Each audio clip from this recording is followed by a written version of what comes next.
మా ప్రభుత్వానికి అత్యంత ప్రాధాన్యత రంగంగా విద్య, వైద్యం.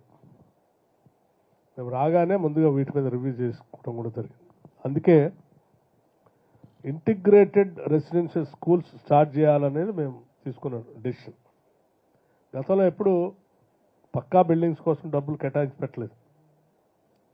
ఈ సంవత్సరమే 4,000 కోట్ల రూపాయలు ఓన్లీ పక్కా బిల్డింగ్ స్కూల్స్ కోసం కట్టడం కోసం డిజైన్ చేసి పెట్టాం.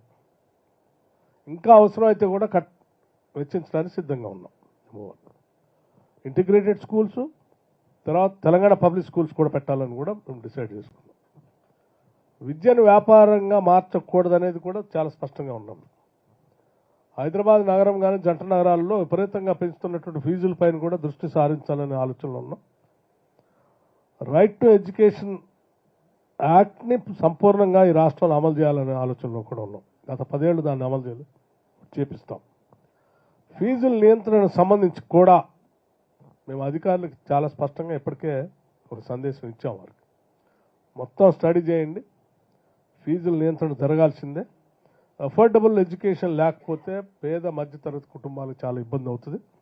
100% come what may we are going to implement that.